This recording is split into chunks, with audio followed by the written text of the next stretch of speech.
সীতাকুণ্ড সমুদ্রপৃষ্ঠ হতে প্রায় 1020 ফুট উচ্চতায় এটি অবস্থিত। এই সুন্দর জায়গাটির অবস্থান বন্দরনগরী চট্টগ্রাম জেলার ঠিক পশ্চিম হিল রেঞ্জে অবস্থিত। তো আমরা আজকে এখানে যাব এবং এই সীতাকুণ্ডের চন্দ্রনাথ পাহাড়ে উঠব এবং কিভাবে উঠলাম এবং আমরা কি কি করলাম এবং কতক্ষণ সময় লেগেছে এবং কিভাবে উপভোগ করলাম সমস্ত ভিডিওটি এখানে পেয়ে যাবেন। তো সম্পূর্ণ ভিডিও দেখার জন্য অনুরোধ রইল।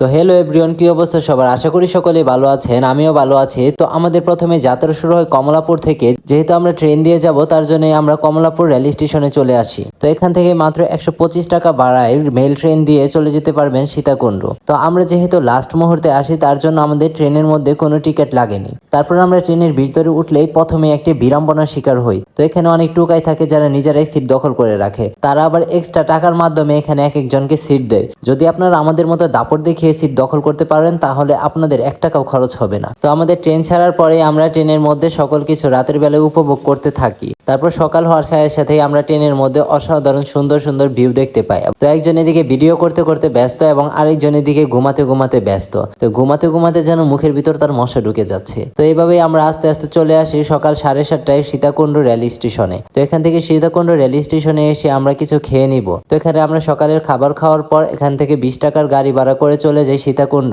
তারপর এখান থেকে আমরা একটা করে লাঠি কিনে নেই। লাঠির মূল্য ছিল 40 টাকা। আবার এই লাঠি যদি তাদেরকে আপনি ব্যাগ দিতে পারেন তাহলে আপনাকে আবার 30 টাকা ফেরত দেওয়া হবে। তারপর আমরা আস্তে আস্তে সীতাকুণ্ড পাহাড়ের উপর উঠতে থাকি। তারপর এই পাহাড়ে ওঠার পরে আস্তে আস্তে আমরা অনেক সুন্দর সুন্দর ভিউ উপভোগ করতে থাকি এবং মনটা সত্যি খুবই শান্ত হয়ে গিয়েছে। তো এখানে প্রকৃতি যেন নিজ নিজ রূপে ব্যস্ত এবং তা দেখেই আমরা সত্যি মুগ্ধ হয়ে যাচ্ছি। 70 কিলোমিটার দৈর্ঘ্যের এই সুউচ্চ পাহাড়টির সর্বোচ্চ চূড়া হিসেবে ধরা হয় এই সীতাকুণ্ডের চন্দ্রনাথ পাহাড়কে, যার চূড়ায় দাঁড়ালে আপনি উপভোগ করতে পারবেন এক অপরূপ নৈসর্গিক সৌন্দর্য, যা পাহাড় থেকে সমতল এবং ঝর্ণা থেকে সমুদ্র সকল কিছুই এটার উপর থেকে উপভোগ করতে পারবেন। দেখে মনে হচ্ছে প্রকৃতি যেন তার আপন মনে সাজিয়েছে এই স্থানটিকে। তাছাড়াও এই চন্দ্রনাথ পাহাড়ের কোল ঘেঁষে প্রায় 8 একর জায়গা জুড়ে গড়ে উঠেছে সীতাকুণ্ড ইকো পার্ক। পাহাড়, ঝর্ণা, বৃক্ষরাজি আর পাখির কলরবে মুখরিত হয়ে থাকে তার প্রতিটি আনাচে কানাচে। তাছাড়াও এখানে রয়েছে সহস্রধারা ঝর্ণা, সুপ্তধারা ঝর্ণা, তাছাড়াও গুলিয়াখালী সমুদ্র সৈকতের মতো অপরূপ সৌন্দর্য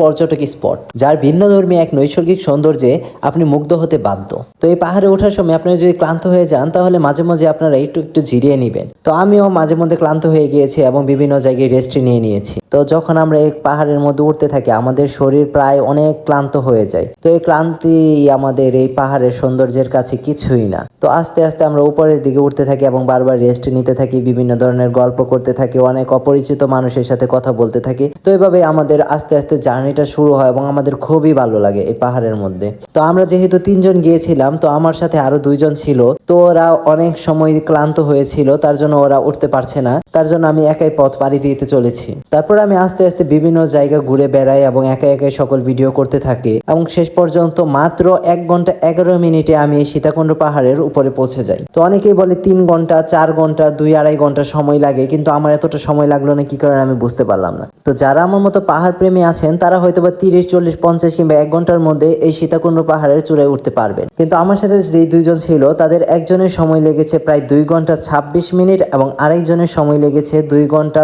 41 মিনিট। তো এত সময় পর আমরা 3 জন একত্রিত হয়ে সীতাকুণ্ড পাহাড়ের চূড়ায় উঠলাম। তো যেহেতু আমরা ঝর্ণায় যাব তার জন্য এই সীতাকুণ্ড পাহাড়ের উপর থেকে বিভিন্ন সুন্দর সুন্দর ভিউ দেখতে থাকি। তো এই পাহাড়ের উপর থেকে সীতাকুণ্ডের সমস্ত শহর দেখা যাচ্ছে। যেহেতু আমরা ঈদের আগে গিয়েছি তার জন্য এখানে আরো ভিড়টা কম ছিল। তো এখানে আমরা অনেক ক্লান্তির মধ্যে থাকলেও এই প্রকৃতিক সৌন্দর্য আমাদের ক্লান্তির কাছে কিছুই না। তো আমার অনেক বন্ধু বান্ধব আছে যারা কখনো এইসব পাহাড় টাহাড়ে ঘুরতে পারবে না, তারা হয়তো আমার ভিডিওটা দেখবে। তো যাই হোক, ভিডিওটা দেখলেও ওদেরকে বলবো অবশ্যই লাইক কমেন্ট করতে, কারণ তাদের পক্ষে কখনো এইসব পাহাড়ে আসা সম্ভব না। তো যাই হোক, অনেক কষ্ট করে 3 জন পাহাড়ের উপর ওঠার পর আমরা আস্তে আস্তে এখান থেকে চলে যাব হচ্ছে ঝর্ণায়। তো যেহেতু ঝর্ণায় যাব আমরা তার জন্য এদিক দিয়ে নামবো না, আমরা পিছনের সাইড দিয়ে নামবো। তো পিছনের সাইড দিয়ে সিঁড়ি করা ছিল, তার জন্য খুবই নামতে সহজ হচ্ছিল আমার জন্য।